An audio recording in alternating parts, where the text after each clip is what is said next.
Si vous connaissez la nomenclature Mercedes, vous avez déjà deviné que l'EQT était la version électrique de la seconde génération du Classe T, le Ludospace à l'étoile qui reprend plateforme et motorisation du dernier Renault Kangoo. Et nous sommes venus en découvrir le concept que l'on nous promet très proche de la version définitive qui sera commercialisée en début d'année prochaine sur la péniche du Fluctuart en bord de Seine.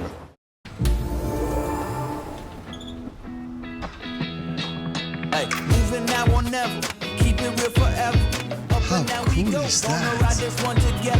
Hey, Mercedes. Yeah, Tony, Thanks for keeping my wheels charged. it's what I do. How cool is that?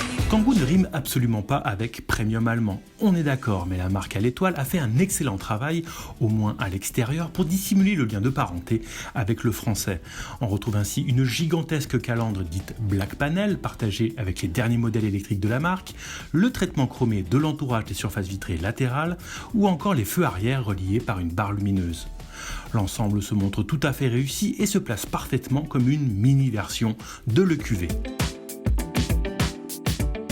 C'est un peu moins vrai à l'intérieur où on reconnaît facilement la planche de bord du Renault. Mercedes a bien essayé d'ajouter quelques touches bleutées et des aérateurs façon turbine, une instrumentation à aiguille, les commandes de climatisation et l'écran placé au centre et en haut le trahissent. On retrouve toutefois le système multimédia MBUX avec la fameuse commande vocale Hey Mercedes.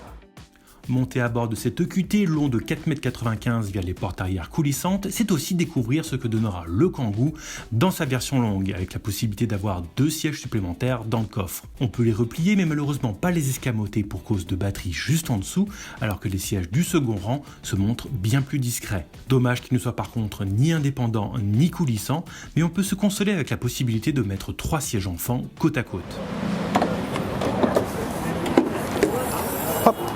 Sous le plancher du coffre, on trouve une station de recharge pour faire le plein de votre longboard électrique. Ça peut paraître extraordinairement spécifique et la probabilité que l'on le retrouve sur la version définitive est extrêmement faible, mais sa présence s'imposait sur le concept car, puisque l'égérie du modèle n'est autre que Tony Hawk lui-même, le plus célèbre des skateboarders. Côté motorisation, Mercedes ne livre pour l'instant aucun détail, mais tout porte à croire que l'EQT partagera la fiche technique du Kangoo E-Tech, avec donc un moteur de 102 chevaux, une batterie de 44 kWh et une autonomie qui devrait tourner autour des 300 km.